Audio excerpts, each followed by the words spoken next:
Olá, compatriotas! Meu nome é Thiago Lira e sou pré-candidato à presidência da República pelo Movimento Humanidade. Este é o primeiro vídeo da nossa série Soluções para o Brasil e nele falaremos sobre a nossa proposta de reforma político-administrativa. Começamos? Tá, vamos lá.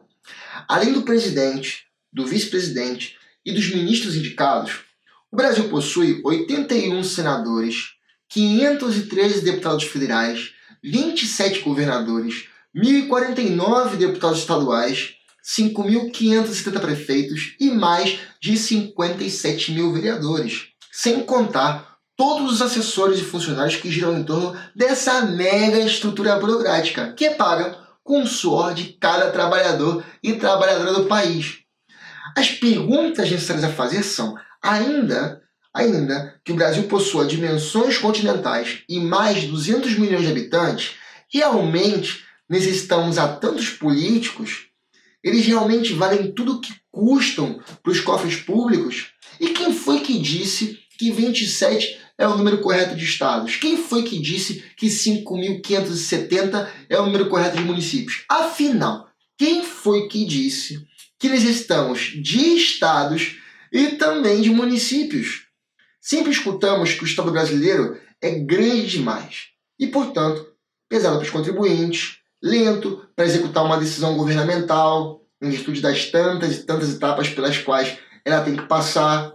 E, por fim, em razão de tudo isso, ineficiente. E é verdade. O drama é que, geralmente, a solução apresentada pela maioria da classe política acaba sendo pior que o problema, pois no final sempre é o mesmo. Sempre se trata de cortar investimento na saúde, na educação, nos direitos dos trabalhadores e aposentados, na cultura, mas nunca, jamais nos salários, privilégios e cerimoniais dos políticos, cujo valor são os próprios que votam para aumentar.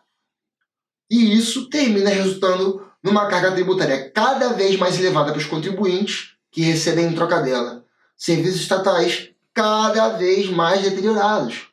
E esse processo de deterioração dos serviços estatais não é acidental, não é. Ele é proposital. Ele serve para ampliar o número de clientes da saúde e da educação privada, tornar a mão de obra dos trabalhadores mais barata a fim de ampliar o lucro dos patrões e manter o monopólio da cultura nas mãos dos grandes conglomerados de comunicação, com essa programação idiotizadora e imbecilizadora. Estes grandes beneficiários do desmonte do Estado também resultam ser, na maioria das vezes, os grandes financiadores, diretos ou indiretos, das campanhas eleitorais. Coincidência? Óbvio que não, ninguém joga para perder.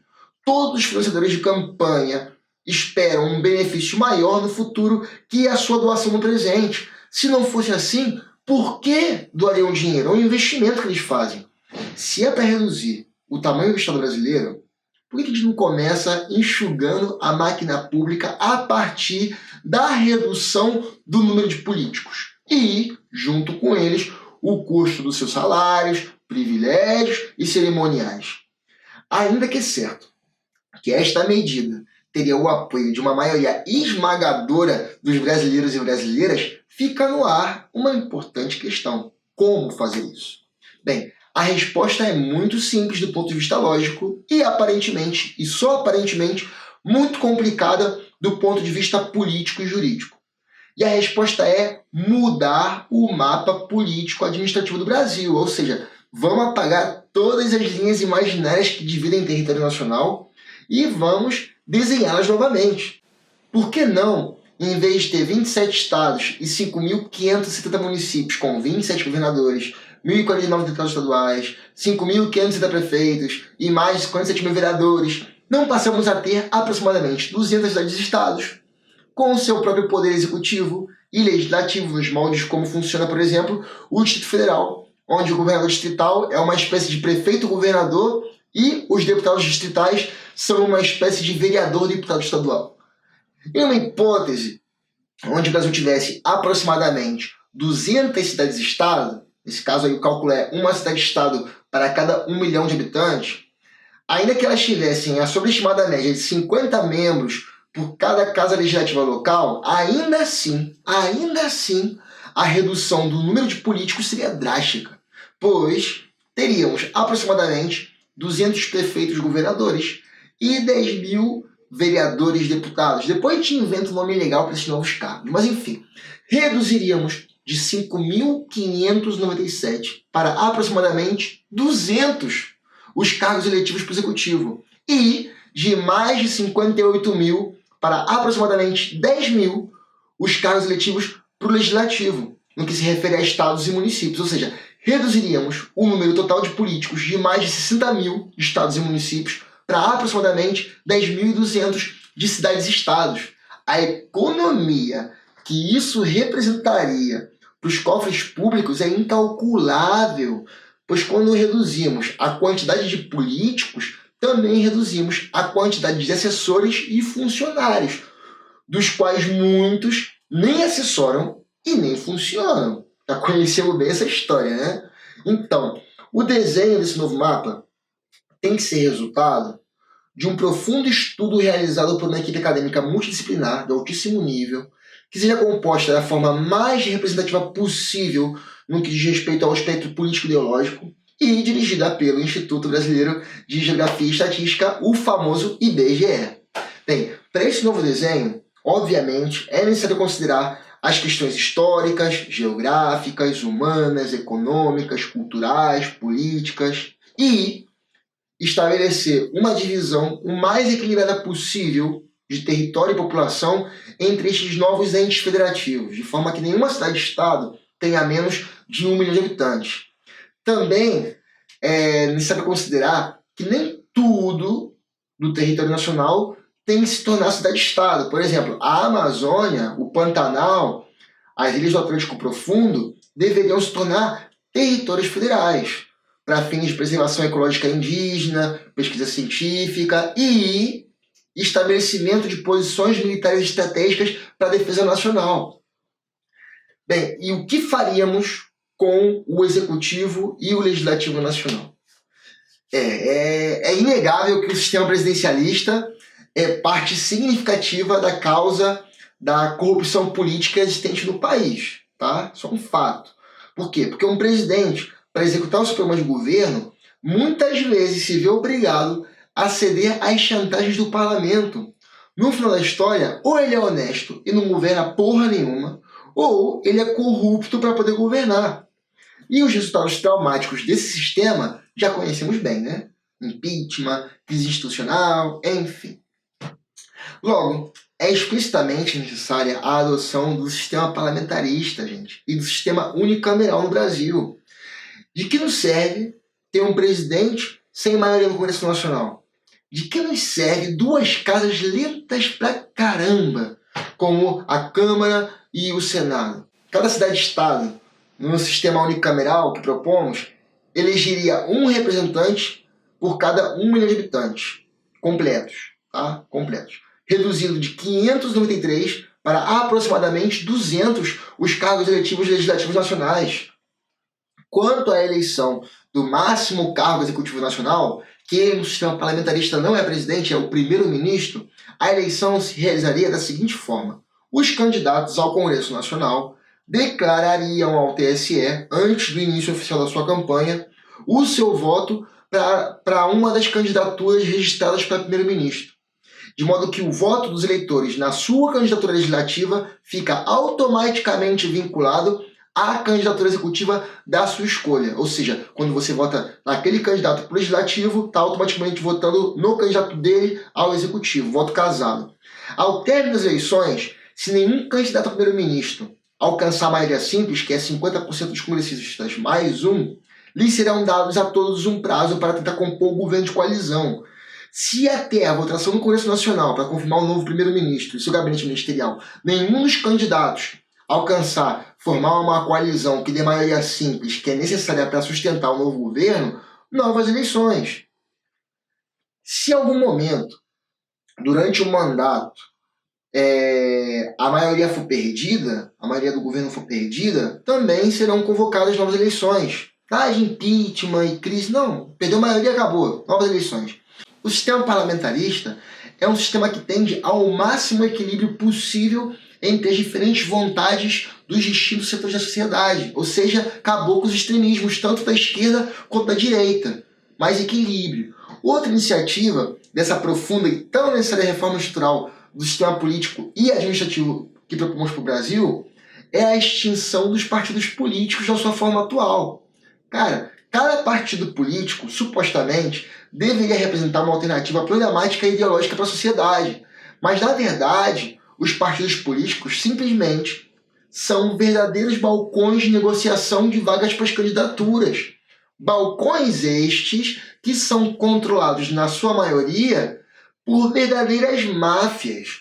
Então, os partidos políticos são instituições que só servem para sugar o dinheiro dos cofres públicos através do bilionário fundo partidário, que, além do mais, é dividido no interior das organizações partidárias de forma desigual entre os candidatos e dividido de acordo com os interesses dos seus coronéis, que utilizam esses recursos para se perpetuar no controle delas. Também é importante mencionar que as exigências constitucionais para a criação de um novo partido deixam fora do alcance da maioria dos brasileiros e brasileiras que não possuem o poder econômico necessário para tal empreendimento a possibilidade de se organizar politicamente e de se fazer representar nas eleições.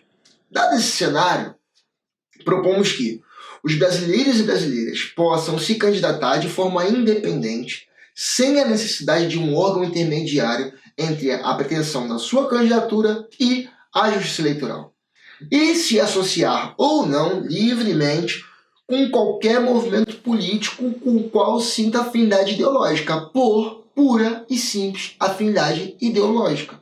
Mas de nada vale abrir a possibilidade real a todo brasileiro e brasileira de votar e ser votado para o cargo eletivo que deseja, desde que observando, obviamente, o requisito de idade e ficha limpa, se o poder econômico segue sendo um fator determinante no resultado eleitoral. Para isso, é necessário, em primeiro lugar, extinguir todo e qualquer financiamento privado de campanha, pois, uma vez eleito, o compromisso do candidato é com seus financiadores, geralmente empresas com interesse em sugar o dinheiro dos cofres públicos através das licitações, emendas e coisas assim. Enfim, antes de ser com os eleitores que o escolheram como seu representante. A concorrência entre os candidatos tem que ser justa, tem que ser em igualdade de condições, e para isso é necessário criar um sistema de financiamento público de campanha. Um financiamento público, olha aí, não significa agarrar o dinheiro e dar na mão do candidato, mas utilizar esse dinheiro para criar e manter uma plataforma pública de difusão onde os conteúdos gráficos e audiovisuais de cada candidatura sejam gerados por uma estrutura comunicacional comum para todos os candidatos e que isso esteja sob a administração direta da Justiça Eleitoral, que já não estará ocupada com as burocracias partidárias. Enfim, o fim dos partidos políticos, na forma como conhecemos hoje, também representa o fim das listas proporcionais para os cargos legislativos, que é o que gera aquela distorção de que o eleitor vota em um candidato e termina elegendo outro. A forma de resolver isso é estabelecer um sistema de votação distrital e majoritária de 2 turnos para o legislativo, tanto nacional quanto local, com um voto vinculado automaticamente à candidatura executiva escolhida pela candidatura legislativa. Ou seja, o sistema parlamentarista também funcionaria no nível local de uma cidade-estado. Os distritos para o Legislativo Nacional seriam criados para cada 1 milhão de habitantes, e os distritos para o Legislativo Local seriam criados para uma fração por determinar da população local não superior, a X dividido por aproximadamente 50. Bem, em virtude também das mudanças demográficas constantes, o desenho dos distritos deveria ser revisto a cada eleição pela Justiça Eleitoral. Mas vamos lá, em resumo, a proposta é a seguinte: 200 cidades-estados, aproximadamente, em vez de 27 estados e 5.570 municípios, nenhuma delas com menos de 1 milhão de habitantes. Transformar a Amazônia, o Pantanal e as ilhas do Atlântico Profundo em territórios federais. a adoção do sistema parlamentarista e unicameral, tanto em nível nacional quanto local, proporção de um congressista nacional para cada 1 milhão de habitantes, fim dos partidos políticos na sua forma atual e, portanto, do fundo partidário, independência das candidaturas, financiamento de campanha exclusivamente público na forma de uma plataforma comum de difusão das candidaturas em condição de igualdade, vedado todo e qualquer tipo de financiamento privado e voto distrital e majoritário em 2 turnos para o legislativo, vinculados automaticamente à candidatura ao executivo escolhida pela candidatura legislativa, tanto em nível nacional quanto local, tá? E eu sei o que você está pensando, eu sei, você vai dizer, Thiago, que ideia maravilhosa, mas isso jamais passaria pelo Congresso, é algo muito louco, né? Sim, é verdade. Essa reforma provavelmente não passaria pelo Congresso. Então, como fazemos? Bem, 4 passos. Primeiro, Movimento Humanidade legalizado como partido. Segundo, eu lá na presidência da República. Terceiro, muita pressão popular nas ruas.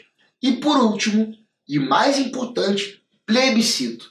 Afinal, o poder emana do povo e com o Movimento Humanidade, por ele, será realmente exercido. Muito obrigado pela sua atenção. Te convido a continuar comigo nessa caminhada, se inscrevendo e ativando o sininho de notificações do nosso canal, deixando o dedinho para cima se gostou da proposta, deixando o dedinho para baixo se não gostou da proposta. Em ambos os casos, por favor, deixe nos comentários os seus possíveis elogios, sugestões, críticas, dúvidas quanto a essa proposta e faremos o possível para responder a todo mundo, tá?